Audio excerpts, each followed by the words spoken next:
Finance. Hey, what's up, everybody? Welcome to the Financial Independence Podcast, the podcast that gets inside the brains of some of the best and brightest in personal finance to find out how they achieved financial independence. I can't believe it, but today is actually the 10-year anniversary of the Financial Independence Podcast. Exactly 10 years ago on this day, I published my very first interview with Mr. Money Mustache, and I would have never imagined in a million years that a decade later I'd still be doing this. So to celebrate this big day, I decided to go back through that old episode and extract the best bits from my interview with Mr. Money Mustache. So today's episode is going to be a short one, but it's going to be packed full of good stuff. Big thanks again to Mr. Money Mustache for taking a chance on an unknown podcast way back in 2012. Huge thanks to all of you out there for listening and for, chiming in and making this a lot more fun than I expected it to be. And hope you enjoy the best bits of Mr. Money Mustache. What is your investing strategy?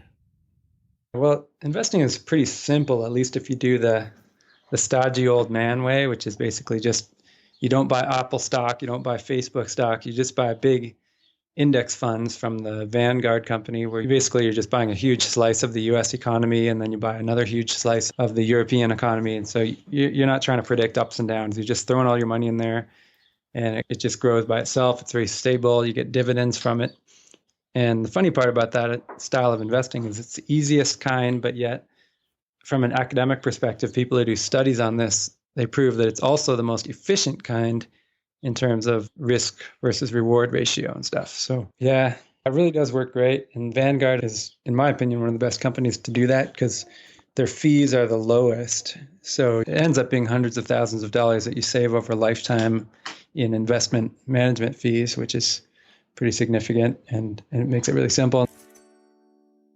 What do you think about real estate investing? Overall, for people who are interested in stuff like houses and real estate, that's a source of passive income that's much better than stocks and dividends if you know what you're doing, because the rate of return is much higher. Like in stocks, if you buy a dividend fund at Vanguard, you get 3 to 4% per year. But a rental house or like a small apartment building or a duplex or whatever, it's not unheard of for those things to give you 10% of their value, even after paying for all their expenses per year. So there's all kinds of fancy ways to get a living without even having to resort to stocks. It just depends on how conservative you are. Stocks are the most conservative and safe. Real estate takes a bit more knowledge and skill. There is a risk because if you don't know what you're doing, you can end up getting underwater properties with loans like everybody did in 2008. What's your advice for trying to invest in a raging bull market?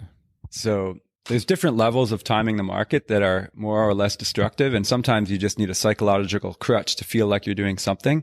So the destructive way would be like, I'm just going to sell everything and then just hold it in gold coins under my mattress until it's cheaper again. So that's really, really unlikely to work. So you'd feel like you're doing something, but then you'd feel bad when you have no money 20 years from now. So first of all, you could keep training yourself and just keep reading these books and be disciplined and always just throw every paycheck into the market. That's probably the most winning strategy. But if you really, really can't do that, you could do like little stuff like, well, stocks are so expensive, I'm just going to pay a little bit of my mortgage off extra. Like I'm going to start doing $500 extra to my mortgage this month or for the next year. And so you're still creating a win-win situation where you're getting positive returns on this money and you're diversifying a little bit. And you can't really predict the statistics either way. You might get lucky or you might get slightly unlucky, but you're still going to come out ahead and way better than almost everybody else. So the thing I like to think about with investing is you don't have to be anything close to amazing to make it work for you. You just have to keep a net positive over a long period of time. So you should just do whatever approach, but just don't let yourself become uninvested and don't try to really outsmart the world. How did you realize that financial independence is possible?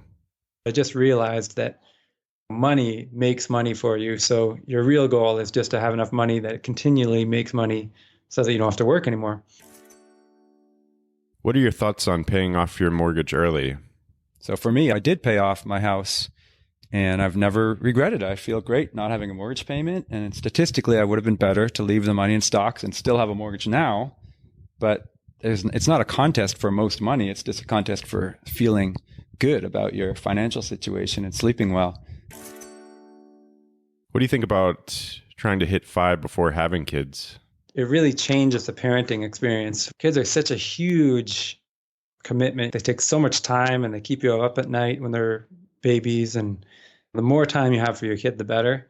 And especially if you're one of those types of people that really wants to do a good job at whatever you do, like say you're a dedicated career person, and then you have a kid or two, you're going to be comparatively quite crappy at your job because like all of a sudden you have to miss sick days and you're always taking calls from home, or you don't feel like you can work late because there's people waiting for you at home. So your mind is divided. So I really like the idea of, if you are lucky enough to get started early thinking about this plan, like when you're 20, get your money earning and your career kick-assing done in advance while you have time to focus on it. And then when you have the kids, you have time to focus on them. And it's okay if you suck at your job, or preferably you don't even have a full-time job during your kid-raising years, because just one thing at a time.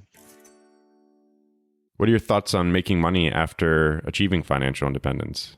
A job is kind of a soul-sucking enterprise, and it, especially if it's not the perfect job for you. So all of your creative energy goes into that. So once you quit it, your creative energy and your skills kind of come out of the woodwork. And then all of a sudden you find yourself doing stuff that you didn't have time to do before. And then it takes on a life of its own because you're not too worried about the money. And then you end up with neat new careers you never would have thought of. Since you and I are both writing blogs now, that's an example in itself. Like I never thought I would be a writer of any sort. I mean, I enjoyed writing and reading, but all of a sudden this thing has become super addictive and I love writing. And now my blog is maybe even a bigger job than the carpentry was, because it's kind of taken off in a sense. And in fact, even the blog even started making money, which I never expected. So a bunch of unexpected and fun stuff happens when you stop working for a living. That's the real key. It makes your life a lot more of an adventure, which I like. Is there anything you would say to somebody who's nearing financial independence and thinking about retiring early? It depends on what your issues are, but most people seem to have an issue of being afraid to quit, and they often get one more year syndrome. Am I really going to be okay after I give up this fire hose of cash from my real job? So for people like that, it is to just set an arbitrary date, which might be this afternoon, and just do it. Because the sooner you get into the new exciting experiences of this new life, that's when the growth resumes. And that's the whole point of retiring early and starting new adventures, is getting the growth. So delaying the growth is often a problem, and people like make that happen for 5 years or more past when they could have been out there doing new stuff. How do you find meaning in your life after early retirement? Read some stuff about ancient principles that were around before we became this fancy society that we are right now. So things like Stoicism, and basically what it boils down to is enjoying hardship and practicing a voluntary hardship every day. For example, just having a bit less clothes than you might normally wear outside. So finding ways to trick yourself into being challenged each day. That's kind of a way to immediately make your life become more meaningful. And even if you're still like very at the beginning of getting your finances in order, having this as a framework suddenly makes everything else work better. And then suddenly you can earn more money and you can spend less money because you're engaged in this quest to make your life better, which happens to involve doing difficult stuff. And most people, we're trained in this country to avoid difficult stuff. And so that's the first thing I think you got to get rid of if you want to get anywhere that's different from the other people. What's the biggest splurge in the MMM household?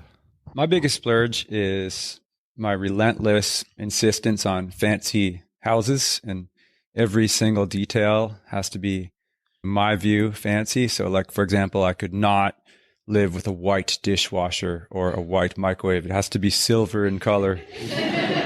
And I would never be satisfied in the long run with a plastic shower pan. It has to be finely installed tiles with like just the right grout and stuff. So yeah, I'm really kind of a sucker for the physical environment that I spend most of my time in. And even though I keep trying to put it in the human history context, and I'm wedging myself into a narrow slice of only this tiny fraction I've ever experienced living in a house like that, but I just keep indulging it anyway, and I'm going to keep doing it. What's the biggest challenge you faced in post-fi life? For me, the money part just completely faded away pretty quickly. So yeah, we don't think about money or investments or anything. It's more about trying to make sure you're getting the most happiness out of each day. And for me, because I can be a bit spaghetti scatterbrained, it's trying to get more strategic about long-term life stuff so that I really feel like I'm living a worthwhile life and not just getting too caught up in little activities, just trivial pursuits of reading stuff that I don't really get enjoyment out of. So it's more like day-to-day time management. I'm really, really happy with my family situation already and parenting situation and health. So certainly nothing to complain about, but there's definitely some days at the end of the day where I'm like, oh, I just wasted this whole day of retirement in a beautiful location. So that's a thing I'm working on, trying to get those days down to 0. What are your thoughts on charitable giving? I was always kind of cautious in my younger years, like because of my upbringing, kind of cautious family. Save your money, protect yourself, build up walls to make sure you could never possibly run out of money.